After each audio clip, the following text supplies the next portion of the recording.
ओम अज्ञानतिमिरान्धस्य ज्ञानञ्जनशलाकया चक्षुरुन्मीलितं तस्मै श्रीगुरुवे नमः। श्रीचैतन्यमनोभीष्टं स्थापितं येन भूतले स्वयं रूपकदा मह्यं ददाति स्वपदान्तिकं।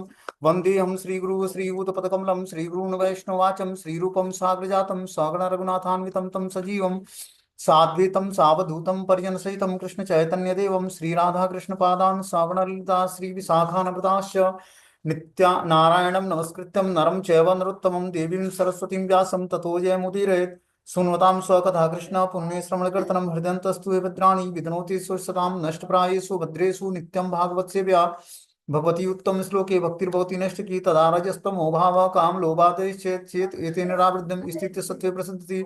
एवं प्रसन्न मनसो भगवद्भक्ति योगतः भगवत तत्व विज्ञान मुक्त संगस्य जायते विद्यन्ते हृदय ग्रंथि छिद्यन्ते सर्वसंशयं क्षीयन्ते चास्य कर्माणि दृष्ट्वा एवात्मनीश्वरे मुखं करोति वाचालं पंगुं लंघयते गिरिं यत्कृपातमहं वन्दे परमानन्दमाधवं। प्रह्लाद नारद पराशर पुण्डरीकं व्यासम् अम्बरीश सुख सौनक विस्मदालभ्यां रुक्मांग अर्जुन वसिष्ठं विभीषणादीनं पुण्यानि नामानि परं भागवत स्मरामि।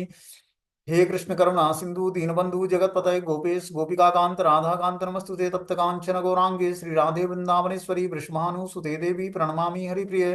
वाञ्छाकल्पतरुभ्यश्च कृपा सिन्धुभ्येव च पतितानां पावनेभ्यो वैष्णवेभ्यो नमः। जय श्री कृष्ण चैतन्य प्रभु नित्यानंद श्री अद्वैत गदाधर श्रीवासादि श्री गौर भक्तवृंद। हरे कृष्णा कृष्ण कृष्णा हरे हरे हरे राम राम राम हरे हरे। तो इसमें आज हम लोग को स्कंद संख्या 3 श्रीमद् भागवतम और अध्याय संख्या 22 श्लोक संख्या 7 नंबर से शुरू करना है। बोलते हैं दृष्ट्वा त्यानुशिष्टो अहम कृत्वा चानुग्रहो महान अपावृत्य कर्णरंध्रे जुष्टा दृष्टो यो सती गृह गिरह।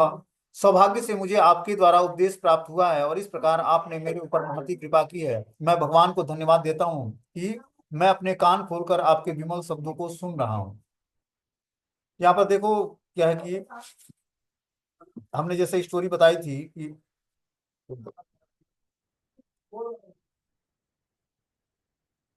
कर्दम मुनि को भगवान का आदेश प्राप्त होता है कि आप जो है कल आपके वहां परसों जो आपके वहां स्वयंभू मनु और उनकी पत्नी शत्रुपा आएंगी अपने बेटी का रिश्ता लेकर, ठीक है ना।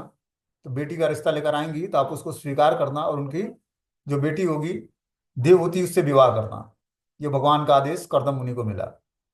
और परसों फिर जो है स्वयंभू मनु अपने सिंह उस पर रथ पर बैठकर और आते हैं इनके पास कर्दम मुनि के पास जंगल में। और कर्दम मुनि तपस्या से उठे होते हैं। इनके स्वरूप को देखकर जो है उनको लगा कि निश्चित रूप से कोई तपस्वी ब्राह्मण है। और फिर जाकर उनसे बातचीत करते हैं। पहले राजा को आसनी प्रदान करते हैं कर्दम मुनि, फिर उनका गुणगान करते हैं। ब्राह्मण का कार्य है कि जो राजा होता है, राजा भगवान का प्रतिनिधि होता है, तो जो ब्राह्मण होता है राज्य में वो क्या करता है, गुणगान करता है राजा का। तो कर्दम मुनि ने राजा का गुणगान किया। उसके बाद राजा जो है आसनी पर बैठ जाते हैं। उसके बाद क्या होता है कि फिर कर्दम मुनि जो है बातचीत करते हैं उनसे। बोलते हैं ये मेरा परम सौभाग्य है कि मुझे आपके दर्शन हो सके हैं, क्योंकि जिन लोगों ने अपने मन और इंद्रियों को वश में कर किया है उन्हें आपके दर्शन दुर्लभ हैं। मैं आपके चरण कमलों की धूलि को सिर पर स्पर्श करके और भी कृत्य कृत्य हुआ हूँ। तो कर्दम मुनि ने बताया कि जो है किस तरह वर्णाश्रम धर्म का पालन अपने राज्य में कराना चाहिए, जिससे सभी वर्ण और आश्रम के नियमों का दृढ़ता से पालन करके धीरे धीरे भगवान की भक्ति में आगे बढ़े, ठीक है ना। इसके लिए कर्दम मुनि ने विधिवत तरीके से एक सिस्टमेटिक नियम बताया कि ब्राह्मण के कर्म क्या है, क्षत्रिय का धर्म क्या है, और जो है वैश्य का धर्म क्या है, और शूद्र का धर्म क्या है, ब्रह्मचारी का धर्म क्या है, गृहस्थ का धर्म क्या है, और वानप्रस्थी और सन्यासी का धर्म क्या क्या है अलग अलग। फिर राज्य के नागरिकों को क्या क्या सेवाओं में कैसे इंगेज करना, ये सब सारी चीजें जो है कर्दम मुनि एक ब्राह्मण के नाते अपने राजा को मतलब उपदेश देते हैं। इससे राजा जो है बहुत ही प्रसन्न होते हैं। बोलते हैं ये मेरा परम सौभाग्य है कि मुझे आपके दर्शन हो सके हैं, क्योंकि जिन लोगों ने अपने मन तथा इंद्रियों को वश में नहीं किया है उन्हें आपके दर्शन दुर्लभ हैं। मैं आपके चरण कमलों की धूलि को सिर पे स्पर्श करके और भी कृत्य कृत्य हुआ हूँ। Recording in progress. जब व्यक्ति ऐसे व्यक्ति का दर्शन करता है जिसकी मन और इंद्रियां बस में हैं, तो क्या उसके दर्शन होने मात्र से अगले व्यक्ति पर बहुत ही प्रभाव पड़ता है। जिसके सेंसेस कंट्रोल में है उसके दर्शन करने मात्र से क्या होता है, उसके अंदर भी धीरे धीरे वैराग्य उठता है, वैराग्य उत्पन्न होता है। वही यहाँ पर बता रहे हैं कि मेरा परम सौभाग्य है जो मुझे आपके दर्शन हुए हैं, क्योंकि जिन लोगों ने अपने मन तथा इंद्रियों को वश में नहीं किया है उन्हें आपके दर्शन दुर्लभ हैं। तो शुद्ध भक्तों के दर्शन भी बहुत ही दुर्लभ होते हैं। जो अपने मन और बुद्धि को कंट्रोल नहीं करेगा, मन और इंद्रियों को, उसको शुद्ध भक्तों के दर्शन भी नहीं होंगे। भगवान के दर्शन की तो बात ही दूर है, शुद्ध भक्तों के दर्शन होना भी दुर्लभ है उसके लिए। बोलते हैं दिव्य जीवन की पूर्णता पवित्र पुरुषों के चरण कमलों की पवित्र धूल का स्पर्श करके प्राप्त किया जाता है। वास्तविकता तो यही है कि जब तक हम बिना महत्पाद रजो अभिषेकम, बताते हैं कि बिना महत्पाद रजो अभिषेकम, बिना महात्माओं के पाद के मतलब पैरों के धूलि से अभिषिक्त हुए हुए कोई भौतिक अपने आसक्तियों से ऊपर नहीं उठ सकता है। भौतिक आसक्तियां समाप्त करने के लिए आपको क्या करना पड़ेगा? महत्पाद रजो अभिषेकम, जो महात्मा हैं उनके पाद पद्मों का रजो अभिषेक मतलब धूल से अभिषेक करना होगा अपना, तब जाकर हम सारे जो है भौतिक आसक्तियों से छूट पाएंगे। भागवत में कहा गया कि महत्पाद रजो अभिषेकम अर्थात अर्थात महात्मा भक्तों के चरण कमलों की पवित्र धूलि से अभिषिक्त व्यक्ति, जैसा कि भगवत गीता में उल्लेख है, महात्मा नस्तु, महान पुरुष आत्मिक शक्ति के वश में रहते हैं और उनका लक्षण यह है कि वे कृष्ण भावनामृत में पूरी तरह तल्लीन रहते हैं, इसलिए वह महत कहलाते हैं। जब तक महात्मा के चरण कमलों की धूलि को कोई अपने सिर पर चढ़ा नहीं लेता, तब तक आत्म जीवन में सिद्धि मिलने की कोई संभावना नहीं है। और जो आत्म जीवन में मतलब आध्यात्मिक जीवन में आपको सिद्धि चाहिए, तो क्या करना पड़ेगा? महात्माओं के चरण कमलों की धूलि को अपने सिर पर धारण करना पड़ेगा। तो सिर पर धारण करने का दो मेथड है। एक तो है कि आदेश को सिरोधार्य करना, जो उनके मुखार बिंद से हमें आदेश करता है शास्त्रों को ध्यान में रखते हुए, तो उस वाक्य को अपने जीवन में उतारने का प्रयास करना। दूसरा है उनके चरण कमलों की धूलि को अपने सर पर धारण करना, मतलब उनके चरणों की शरण ग्रहण करना विनम्रता पूर्वक, उनसे क्वेश्चंस पूछना। ये है महत्पाद चरणों रजो अभिषेकम। बता रहा है कि जब तक महात्मा के चरण कमलों की धूलि को कोई अपने सिर पर चढ़ा नहीं लेता है, तब तक आत्म जीवन में सिद्धि मिलने की कोई संभावना नहीं है। और जो आत्म जीवन में सिद्धि चाहिए, तो हमें क्या करना पड़ेगा? भक्तों के चरण, महात्माओं के, महात्मा वो होता है जो मन बुद्धि को एकाग्र करके निरंतर 24 घंटे भगवान की सेवा में लगा होता है, उसको महात्मा बोलते हैं। महात्मा ये नहीं कि धोती कुर्ता तिलक धारण कर लिया और कंठी पहन लिया और घूम रहा है इधर उधर, सिगरेट भी पी रहा है, तंबाकू भी खा रहा है, ऐसा महात्मा नहीं है। जिसने अपने मन और बुद्धि को सेंस और जो है माइंड को कंट्रोल में करके और निरंतर 24 घंटे भगवान मन बुद्धि मन वचन और कर्म से भगवान की सेवा में लगा हुआ है, ऐसे महात्माओं के दर्शन करने मात्र से, संभाषण करने मात्र से, उनके चरण कमलों की धूलि के स्पर्श मात्र से हम आत्मिक जीवन में सिद्धि प्राप्त कर लेंगे। देखो उस तरह हम अपने साधना सिद्ध, साधना सिद्ध होता है कि होता है नित्य सिद्ध भक्त। दो तरह के भक्त पाए जाते हैं। साधना सिद्ध भक्त वो होता है जो साधना करके सिद्धि प्राप्त किया है, लेकिन साधना सिद्धि उसे ही प्राप्त होती है जो साधना के साथ साथ गुरु पादाश्रय और वैष्णव पादाश्रय ग्रहण करता है, उसको धीरे धीरे साधना में सिद्धि प्राप्त होती है। और दूसरा भक्त होता है कि नित्य सिद्ध, नित्य सिद्ध भगवान के धाम से आते हैं और वो आचार्य के रूप में या फिर कुछ यहाँ पर सेवाएं करते हैं और अपने आचरण से लोगों को दिखाते हैं, वो नित्य सिद्ध भक्त। ये वो नित्य सिद्ध भक्त यहाँ भी होते हैं और भगवान के धाम में भी नित्य सेवा में होते हैं, तो अपना विस्तार करके इस धराधाम पे आते हैं।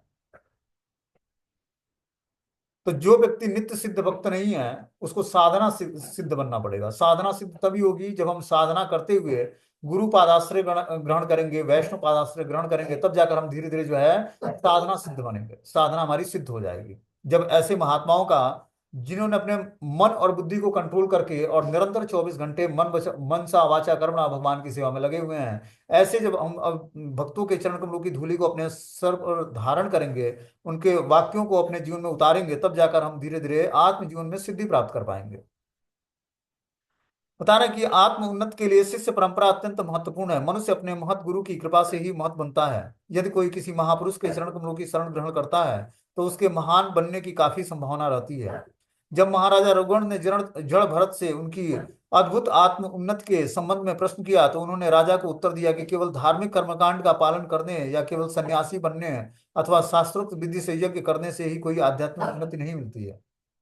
आध्यात्मिक उन्नति जो है, बता रहे हैं यहाँ पर राजा रघुगण को जड़ भरत महाराज, कि कोई व्यक्ति जो है कर्मकांड का पालन करके सन्यासी बनकर और शास्त्रोक्त विधि से यज्ञ करके आध्यात्मिक उन्नति नहीं करता है। आध्यात्मिक उन्नत करने के लिए क्या करना पड़ेगा? भगवान की प्रेममय सेवा करनी पड़ेगी। कर्मकांड के नियमों से कोई जो है वो आत्म सिद्धि प्राप्त नहीं करेगा। ये विधियां निसंदेह आत्मबोध में सहायक होती हैं, किंतु वास्तविक प्रभाव तो महात्मा की कृपा से बढ़ता है। जब महत कृपा होती है, महात्माओं की कृपा होती है, तब जाकर व्यक्ति का जो है भौतिक जीवन समाप्त होता है। इसीलिए एसोसिएशन बहुत इंपॉर्टेंट है स्पिरिचुअल लाइफ में। जब तक हमारा स्पिरिचुअल लाइफ में एसोसिएशन अच्छा नहीं होगा, ठीक है ना, तब तक हम भक्ति में ग्रोथ नहीं करेंगे। और एसोसिएशन करने का हमें तरीका भी आना चाहिए। एसोसिएशन करने का तरीका होता है कि श्रवण करना उससे। ऐसा नहीं कि उसके साथ बैठ रहे हैं, हंसी मजाक कर रहे हैं, खिला पिला, चलो अपने वहां बुलाकर भोजन कराना ये अच्छी बात है, सेवा करते हैं हम कुछ, लेकिन उनसे जब कथाओं का हम श्रवण करेंगे, ये अच्छा मेथड है एसोसिएशन का। क्योंकि श्रवणम, ये अभी आगे इसी में बताया जाएगा कि श्रवणम कितना इंपॉर्टेंट है, कान से महान भक्तों के वचनों को सुनना। उससे क्या होती है, धीरे धीरे जो उनके हृदय में भक्ति है वो हमारे हृदय में भी प्रकट होती है। बोलते हैं ये विधियां निसंदेह आत्मबोध में सहायक है, किंतु वास्तविक प्रभाव तो महात्मा की कृपा से पड़ता है। विश्वनाथ चक्रवर्ती ठाकुर ने गुरु की स्थिति में 8 श्लोक लिखे हैं। उनमें उन्होंने स्पष्ट कहा है कि गुरु को केवल प्रसन्न करने से जीवन में परम सफलता प्राप्त होती है, और समस्त अनुष्ठानों को करते हुए भी यदि कोई गुरु को प्रसन्न नहीं कर पाता है तो उसकी आत्मसिद्धि तक पहुंच नहीं हो पाती है। आत्मसिद्धि करनी है हमें, तो गुरु पादाश्रय ग्रहण करके गुरु को प्रसन्न करना पड़ेगा। गुरु को कैसे प्रसन्न करेंगे? मान लो कि दीक्षा हो गई, अब दीक्षा के बाद तो गुरु जी मिलते ही नहीं है, ठीक है ना। तो हमें अपने परंपरा में हमें समझना पड़ेगा कि गुरु तत्व होता क्या है। 4 प्रकार के गुरु होते हैं। पहले पथ प्रदर्शक गुरु, चैत्य गुरु, शिक्षा गुरु और दीक्षा गुरु। दीक्षा गुरु क्या करते हैं, हमें दीक्षा दे देते हैं, फिर वो अपने कार्य क्षेत्र में चले जाते हैं प्रचार में, और हम जो है शिक्षा गुरु या पथ प्रदर्शक गुरु या चैत्य गुरु के अंडर गाइडेंस में सेवाएं करते हैं। चैत्य गुरु स्वयं हृदय में बैठे परमात्मा होते हैं। शिक्षा गुरु हमारे जीते जागते एक रिप्रेजेंटेटिव होते हैं, जो दीक्षा गुरु के ही मूड में हमें ज्ञान प्रदान करते हैं। तो हमें क्या करना पड़ेगा, जिस शिक्षा गुरु को हम फॉलो करते हैं उस शिक्षा गुरु के आदेश के अनुसार और जो शास्त्र के नियम के अनुसार जो उपदेश देते हैं, उस उपदेशों का हमें पालन करना है। तभी जाकर हम अपने दीक्षा गुरु को प्रसन्न कर पाएंगे और शिक्षा गुरु को प्रसन्न कर पाएंगे। ये तरीका है आध्यात्मिक जीवन में प्रोग्रेस करने का।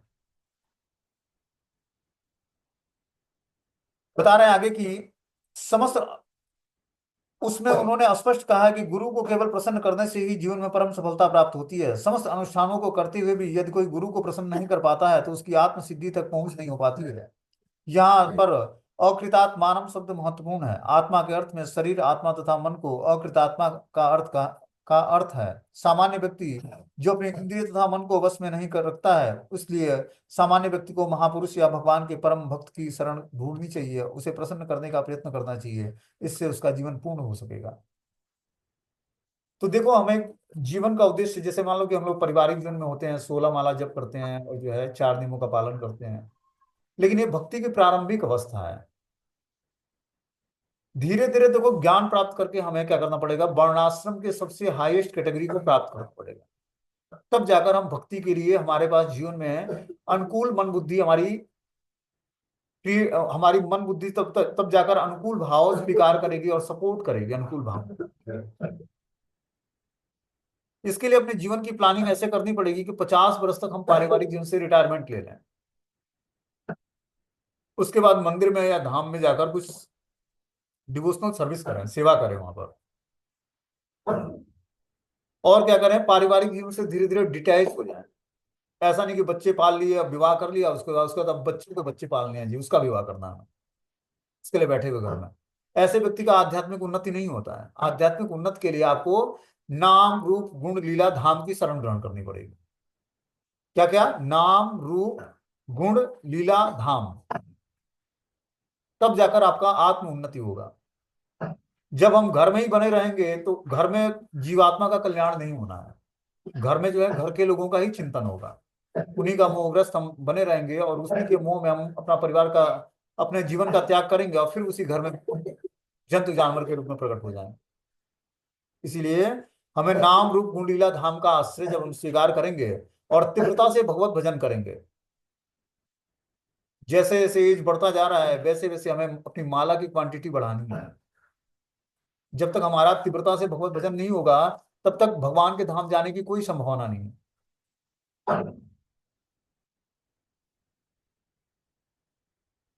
मात्र अनुष्ठानों तथा धार्मिक सिद्धांतों के पालन से सामान्य व्यक्ति आत्मिक सिद्धि की सर्वोच्च अवस्था को प्राप्त नहीं कर सकता। उसे प्रमाणिक गुरु की शरण ग्रहण करनी चाहिए और उनके निर्देश में श्रद्धा और निष्ठा के साथ कार्य करना होगा, तभी वह सिद्धि प्राप्त कर सकेगा, इसमें कोई संदेह नहीं है।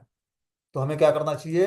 प्रमाणिक गुरु की शरण ग्रहण करके उनके आदेश का जब हम पालन करेंगे तब जाकर हमें आत्म सिद्धि प्राप्त होगी और तब जाकर हम आध्यात्मिक जीवन में आगे बढ़ेंगे।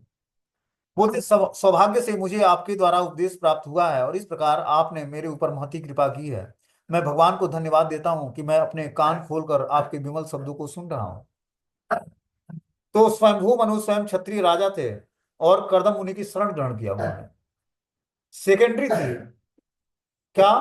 अपने देवहूति का विवाह करना। फर्स्ट प्रायोरिटी उन्होंने क्या दिया कि ब्राह्मण से मैं सुनना है पहले। मैं एक क्षत्रिय राजा हूं और मुझे सुनना है पहले ब्राह्मण से इनका उपदेश क्या है हमारे लिए। और कर्दम मुनि बहुत ही अच्छा उपदेश देते हैं कि राज्य का कारोबार कैसे संभाला जाए, कैसे सबको भक्त बनाया जाए, जो कि हम लोगों ने पिछले क्लास में सुना है कि सबको पहले वर्ण आश्रम के धर्मों का नियमों का पालन करना चाहिए, तब जाकर व्यक्ति जो है मनुष्य की कैटेगरी में आएगा। जब तक वर्ण और आश्रम के नियमों का व्यक्ति पालन नहीं करता है तब तक जो है वो भक्ति करने के लिए उसके लिए फेवरेबल चांस नहीं आएगा जीवन में। इसलिए वर्ण और आश्रम के नियमों का पालन करना आवश्यक है। तब जाकर हम धीरे धीरे उस आश्रम से डिटैच होकर अगले आश्रम की तरफ प्रोग्रेस करेंगे। अब पता लगे कि गृहस्थ आश्रम में है, ब्रह्मचारी के नियमों का पालन करते हैं। गृहस्थ का अपना पर्टिकुलर आश्रम का नियम है और धीरे धीरे उसको वानप्रस्थ की तैयारी करनी है कि 40 वर्ष तक हम क्या करना है कि धीरे धीरे अपनी रिस्पॉन्सिबिलिटी को बखूबी जो है बच्चों को हैंड ओवर करते जाना है कि 10 साल में हम डिटैच हो जाएं, 50 वर्ष में बिल्कुल रिटायरमेंट पारिवारिक जीवन से, कुछ लेना देना नहीं है। सब जो है अब बच्चे सेटल हो गए और सब कुछ हो गया, अब अपना एकांतिक भजन करना है। हम अपने गुरु परंपरा में देखते हैं भक्ति विनोद ठाकुर जी के 10 पुत्र थे और 2 विवाह हुआ था उनका। पहली पत्नी की डेथ हो गई तो दूसरा विवाह हुआ और 10 पुत्र थे और वो पूरी धाम के डिस्ट्रिक्ट मजिस्ट्रेट थे। लेकिन उसके बाद भी सबसे बड़े आचार्य हुए अपनी गुरु परंपरा में। उन्होंने वैष्णव कल्चर को स्थापित किया, उन्हीं के सिद्धांत को फॉलो करके। भक्ति सिद्धांत सरस्वती ठाकुर प्रभुपाद जी उन्हीं के सिद्धांत को फॉलो करते थे, उनके पिता थे वो भक्ति विनोद ठाकुर जी।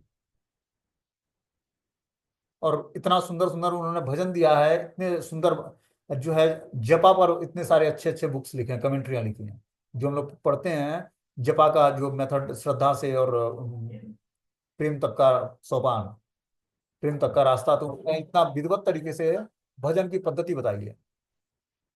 वो 24 घंटे में 2 घंटे सोते थे और 22 घंटे भगवान की सेवा में। वो अपने दफ्तर भी जाना है और 22 घंटे भगवान की नित्य सेवा में लगे रहते हैं। ऐसे गृहस्थ थे। तो आश्रम बाधित नहीं है, बाधित है मन और बुद्धि।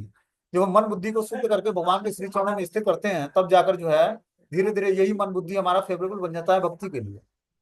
अपने जीवन में हमें एक अपना सिद्धांत बनाना पड़ेगा। हम इतना सब नियम सुन लेते हैं, अलग अलग लेक्चर।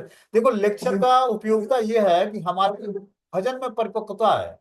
हम बहुत सारे लोगों से लेक्चर सुन लेंगे, कोई इंटरटेनिंग लेक्चर देगा, कोई सुनाने योग्य देगा, कोई हो सकता है कि इंटरेस्टिंग ना हो सकता।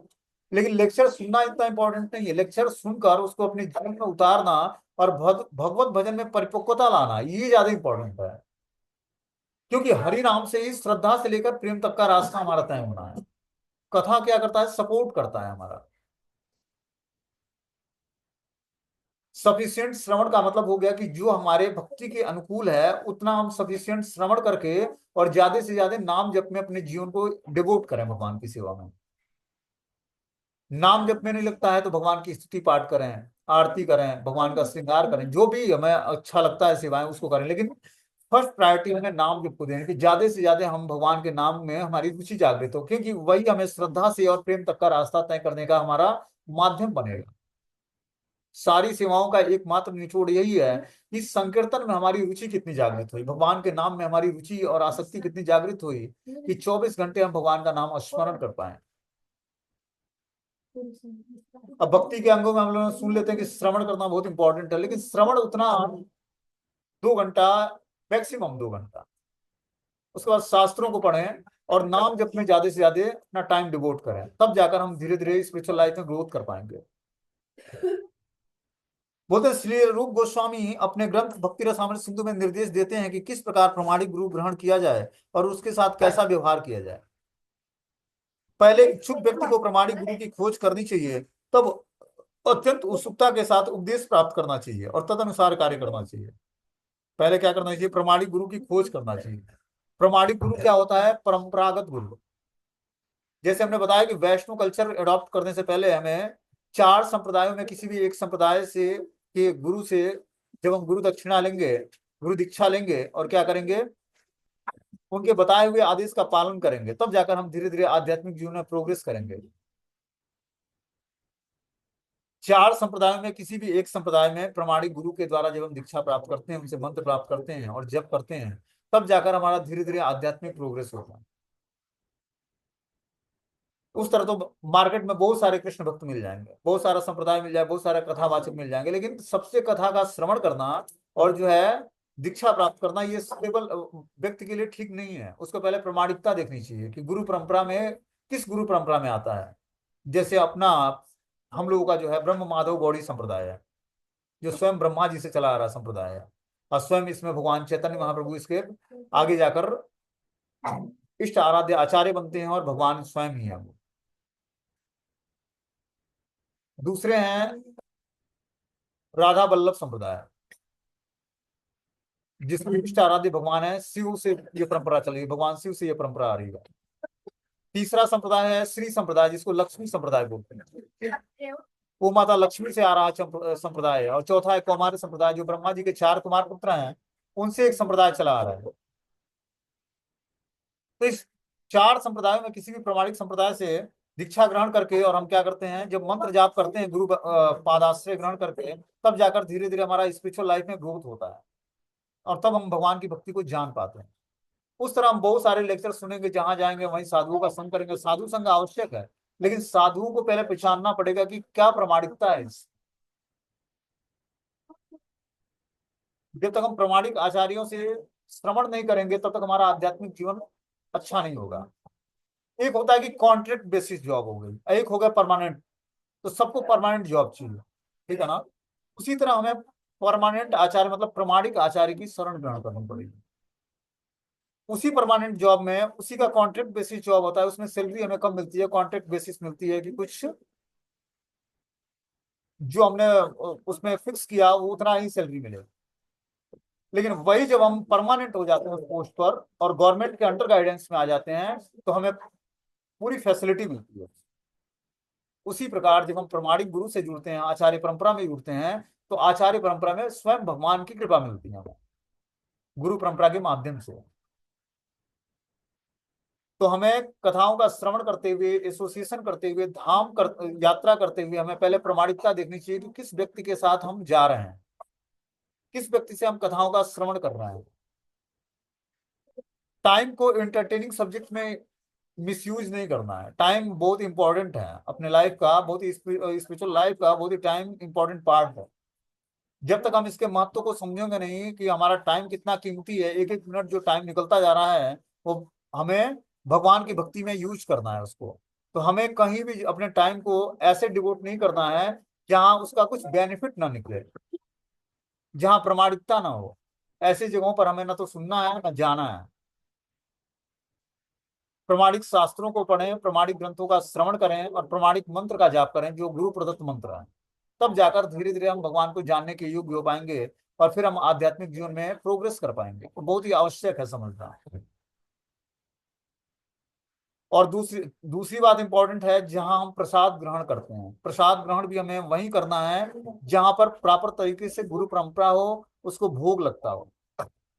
तब जाकर हमारे अंदर धीरे धीरे भक्ति करने की इच्छा जागृत होगी और हम पूरे जीवन पर भक्त बने रहेंगे। अब मुझे भक्ति में 20 साल हो गए, अब जहां मर्जी वहीं खा लेते हैं जी, ऐसा नहीं होना चाहिए। हमें हर चीजों को, जो भी हम विटामिन लेते हैं आध्यात्मिक जीवन में, श्रवणम करना, प्रसाद ग्रहण करना, मंत्र जाप करना, सब कुछ प्रामाणिकता के आधार पर होनी चाहिए। तब जाकर हम धीरे धीरे प्रोग्रेस कर पाएंगे और आध्यात्मिक जीवन को समझने के योग्य हो पाएंगे और दिन पर दिन हमारा आध्यात्मिक जीवन में प्रोग्रेस होगा। नहीं तो 20 साल, 25 साल, 30 साल निकल जाता है, प्रभु जी मंत्र जाप से तो कुछ हो ही नहीं रहा जी। होगा कैसे? कुछ ना कुछ कमी हो रही है, कुछ ना कुछ फॉल्ट हो रहा है, इसीलिए नहीं हो रहा है। कौन हो रही है? तो हमें प्रसाद भी ग्रहण करना है तो बहुत ही सोच समझ के ग्रहण करना है। तब जाकर हमारा धीरे धीरे प्रोग्रेस। ऐसा नहीं कि बस लहसुन प्याज मुक्त भोजन है तो कहीं भी खा लिया, वैष्णो ढाबा लिखा हुआ तो ऐसा नहीं है। हमें प्रॉपर तरीके से गुरु परंपरा को भोग लगाना है, जो भी प्रसाद हम ग्रहण करते हैं, और प्रयास करना है कि भक्तों के द्वारा बना हुआ भोजन ग्रहण करना। तब जाकर हमारे अंदर भक्ति करने की इच्छा जागृत होगी। तो आगे बता रहे हैं इसमें कि वो उसे कानों से चुपके से, आगे बता रहे हैं कि मनु ने कहा कि चूंकि कर्दम मुनि से उन्हें उपदेश प्राप्त हुआ था, अतः वह कृत्य हो गए। कानों से संदेश प्राप्त करके वह अपने को भाग्यशाली मान रहे थे। यहाँ इसका विशेष उल्लेख है कि मनुष्य को प्रमाणिक गुरु से कान खोलकर संदेश सुनना चाहिए। लेकिन इसे कैसे प्राप्त किया जाए? मनुष्य को कानों से दिव्य संदेश ग्रहण करना चाहिए। कर्ण रंध्र शब्द का अर्थ है कान के छेदों के माध्यम से। गुरु की कृपा शरीर के अन्य किसी भाग में न प्राप्त होकर केवल कानों से प्राप्त होती है। लेकिन इसका अर्थ यह नहीं है कि गुरु से कुछ धन लेकर और बदले में कान में कोई मंत्र दें, जिसके ध्यान से 6 महीने में ही सिद्धि प्राप्त होकर मैं ईश्वर बना जा सके। कान से ऐसी ग्राहता नकली है। वास्तविकता तो यह है कि प्रमाणिक गुरु जानता रहता है कि मनुष्य किस प्रकार है और कृष्ण भावनामृत में वह कैसे कार्य कर सकता है। अतः वह उसी प्रकार से उपदेश देता है। वह उसे कान में चुपके से नहीं वरना सबों के समक्ष उपदेश देता है कि तुम कृष्ण भक्ति में अमुक अमुक कार्यों के उपयुक्त हो, तुम इस कार्य को करके सिद्धि प्राप्त करोगे। किसी व्यक्ति को शिव विग्रहों के कमरे में कृष्ण भक्ति करने का कहा जाता है, दूसरे को साहित्य संपादन कार्य करने में, तीसरे को उपदेश देने में, और अन्य किसी को रसोई घर में प्रबंधन करने में। कृष्ण भक्ति के कार्य में करने से भिन्न भिन्न विभाग हैं, और गुरु व्यक्ति विशेष की क्षमता को जानते हुए उसे इस प्रकार की शिक्षा देता है कि वो कर सके। तो जो प्रमाणिक गुरु होता है वो जानता है कि हम अपने शिष्यों को क्या सेवा में एंगेज करके उसको भगवान की भक्ति से जोड़ सकते हैं। ठीक है ना? तो उस प्रकार की वो सेवा अपने उपदेश के माध्यम से देता है, और उस प्रकार की जब वो सेवाएं करता है तब जाकर धीरे धीरे जो है उसका स्पिरिचुअल ग्रोथ होता है, आध्यात्मिक जीवन में प्रोग्रेस करता है। तो धीरे धीरे अपनी सेवाओं में भी हमें परफेक्शन लाना है। जैसे मान लो कि हम जो भी सेवाएं करते हैं तो उसमें हम परफेक्शन लाकर फिर अगली सेवा के प्रति हमारी उत्सुकता जागृत हो, क्योंकि जो सेवा हम इस धाम पर करेंगे, धरती पर, वही सेवा हमें भगवान के नित्य धाम में मिलनी है। तो हमें धीरे धीरे अपने जो मतलब आध्यात्मिक जीवन में जो हम सेवाएं करते हैं उसमें भी परफेक्शन लाना है। ऐसा नहीं कि एक ही सेवाओं को पूरे जीवन भर करना है, ऐसा नहीं है। हम अपने सेवाओं के माध्यम में थोड़ा सा पवित्रता लाएं, और अपने अंदर भी पवित्रता रहेगा, भगवान की ज्यादा से ज्यादा अच्छे तरीके से सेवा करने का प्रयास करें। बोलते हैं गुरु द्वारा उपदेश और शिष्य द्वारा निष्ठापूर्वक उसका पालन के संयोग से समुचित प्रणाली पूर्ण बन जाती है। श्रील विश्वनाथ चक्रवर्ती ठाकुर भगवद गीता में इस श्लोक को व्यवसायत्मिका बुद्धि की व्याख्या में कहते हैं कि जो आत्मिक उन्नति चाहता है उसे चाहिए कि अपने गुरु से आदेश प्राप्त करे, और उसका विशेष कार्य कार्य क्या है, उसे विशेष उद्देश्य को श्रद्धा पूर्वक संपन्न करना चाहिए, और उसी को अपना सर्वस्व समझना चाहिए। कि गुरु मुख पद्म वाक्य चित्त ते करिय क्या, आर ना करिय मन आशा। जो गुरु मुख से हम जो बात सुनते हैं उसको ही अपने जीवन का अंग बना लेना है, और कुछ आशा नहीं करनी है, और कुछ पालन नहीं करना है। बस हमारी गुरु से जो हम उपदेश श्रद्धा पूर्वक सुनते हैं, वो अपने गुरु से प्राप्त उपदेशों का श्रद्धा पूर्वक पालन करे, इसी से उसे परम सिद्धि प्राप्त होगी। मनुष्य को कानों से गुरु का संदेश ग्रहण करने में सतर्क रहना चाहिए, और उसे श्रद्धा पूर्वक निष्पन्न करना चाहिए। इससे उसका जीवन सफल हो सकेगा। तो जीवन को सफल बनाना है तो क्या करना है? हमें प्रमाणिक गुरु से उपदेश ग्रहण करने और श्रद्धा पूर्वक उसका पालन करना है। अब ऐसे लगता होगा कि जैसे मैं बता रहा हूँ कि प्रमाणिक गुरु से श्रवण करना चाहिए, तो मैं सुना रहा हूं तो मैं प्रमाणिक, ऐसा नहीं है। मैं किसी के उपदेश को आपके सामने प्रेजेंट कर रहा हूँ, वास्तविक इसके शिक्षा गुरु कोई और है, जिन्होंने शास्त्र को लिखा है। उनकी बातों को मैं आपके सामने रिप्रेजेंट कर रहा हूँ। मैं उनका एक डाकिया हूँ, पोस्टमैन हूँ। ठीक है ना? मैं कोई प्रमाणिक गुरु नहीं हूँ। प्रमाणिक गुरु आचार्य होते हैं, जो आचार्य के पोस्ट पे होते हैं। उनके आदेश का पालन मैं आपके सामने रिप्रेजेंट कर रहा हूँ एज ए पोस्टमैन के रूप में। तो उनके आदेश जो शास्त्रों में लिखे हैं और जो मैं एज इट इज रिप्रेजेंट कर रहा हूँ, तो वो आदेश उन्हीं के हैं जिस आचार्य ने इस शास्त्र को लिखा है, श्रीमद् भागवतम। उस आदेश का हमें पालन करना है, उनको प्रमाणिक गुरु मानकर, कि उनके द्वारा ये जो प्रमाणिकता है और इनके द्वारा जो हमें शास्त्रों में उपदेश मिले हैं, उस उपदेश को हमें धारण करना है। उन्हीं को अपना वास्तविक प्रमाणिक गुरु, शिक्षा गुरु मानना है। बोलते हैं कि हे मुनि, कृपा पूर्वक मुझ दीन की प्रार्थना सुने, क्योंकि मेरा मन अपनी पुत्री के स्नेह से अत्यंत उद्विग्न है। अब देखो, राजा वास्तविक जब ब्राह्मण के सामने गए तो अपने हृदय की उन्होंने वेदना बताई। क्या बताते हैं कि कृपया पूर्वक मुझ दीन की प्रार्थना सुने, क्योंकि मेरा मन अपनी पुत्री के स्नेह में अत्यंत उद्विग्न है। जब कोई शिष्य अपने गुरु से कोई संदेश प्राप्त करके उसे निष्ठापूर्वक संपन्न कर लेता है, तो उसे अधिकार है कि वो अपने गुरु से चाहे जिस प्रकार से अनुग्रह के लिए याचना करे। सामान्य रूप से भगवान का शुद्ध भक्त अर्थात अथवा प्रामाणिक गुरु का शुद्ध शिष्य भगवान या गुरु से किसी अनुग्रह की याचना नहीं करता, किंतु यदि कभी गुरु से किसी प्रकार का अनुग्रह प्राप्त करने की आवश्यकता आ पड़े, तब तक जब तक वह उसे पूर्णता प्रसन्न न कर ले, तब तक उसकी याचना नहीं कर सकता। स्वयंभू मनु अपनी पुत्री के स्नेह के कारण अपने मन की बात प्रकट करना चाह रहे थे, और वे कौन सा काम कराना चाहते हैं। तो हमें प्रमाणिक गुरु के पास जाकर, शिष्य को भगवान या गुरु के पास जाकर अनुग्रह की याचना करनी चाहिए, उनकी कृपा की याचना करनी चाहिए। कब तक? जब तक वो कृपा ना कर दें तब तक। जब हम याचना करेंगे और तब जाकर गुरु और वैष्णव और भगवान हम पर कृपा करेंगे। और जब तक कृपा नहीं होगी तब तक हम आध्यात्मिक जीवन में प्रोग्रेस नहीं। ये आध्यात्मिक जो रास्ता है ये कृपा सिद्ध प्रोसेस है। जब तक हम कृपा की याचना नहीं करेंगे, हमारे हृदय में जो है दीनता प्रकट नहीं होगी, तब तक हम गुरु वैष्णव के आशीर्वाद की कामना ना करें, तब तक हमें आशीर्वाद मिलेगा नहीं। इसीलिए हमें क्या करनी है? दीनता धारण करनी है। दीनता मतलब दैन्यता। जब चैतन्य महाप्रभु से सनातन गोस्वामी जाकर मिलते हैं तो दांतों के नीचे तिनका दबाकर उनको जाकर प्रणाम करते हैं कि मैं इस योग्य नहीं हूं महाप्रभु कि आप हमें अपने शिष्य के रूप में स्वीकार करें, लेकिन अगर जो आप कृपा करेंगे तभी मैं आपका शिष्य तो स्वीकार कर पाऊंगा। और हम लोग मलिक्षों की नौकरी मतलब मुसलमानों की नौकरी किए हैं, इसलिए हम लोग ब्राह्मण जाति का होते हुए भी हम लोग शूद्र हैं, शूद्रों से भी नीचे हैं। और आपकी अगर जो कृपा नहीं होगी आए तो हमारा जीवन नहीं सुधरेगा। और इस तरह से सनातन गोस्वामी और रूप गोस्वामी भगवान श्री चैतन्य महाप्रभु की शरण ग्रहण करते हैं। और अंत में देखते हैं हम लोग की जो है वृंदावन की स्थापना इसी दोनों गोस्वामियों ने किया, जो साकर मलिक और क्या नाम था इनका। यही बात आगे जाकर जो है रूप गोस्वामी और सनातन गोस्वामी, जब महाप्रभु ने कृपा की तो ये लोग ब्रज भक्ति का उद्घाटन किया। इन्होंने ब्रज भक्ति को स्थापित किया और वृंदावन को स्थापित किया। इसी छह गोस्वामी ने, जो रूप और सनातन, जो दो इंपॉर्टेंट गोस्वामी थे जो चैतन्य महाप्रभु के डायरेक्टली शिष्य थे। तो इस प्रकार जब हम चैतन्य महाप्रभु और नित्यानंद प्रभु से जब प्रेयर्स करेंगे, राधा कृष्ण की प्रेमा भक्ति को प्राप्त करने के लिए याचना करेंगे, तब जाकर वो हम पर कृपा करेंगे, और तब जाकर हमारे हृदय में जो है राधा कृष्ण की भक्ति प्रकट होगी, और तब जाकर हम ब्रज भक्ति को जान पाएंगे और भगवान की प्रेमा भक्ति को जान पाएंगे, जो कि जीवन का परम उद्देश्य है। ठीक है, हरे कृष्णा।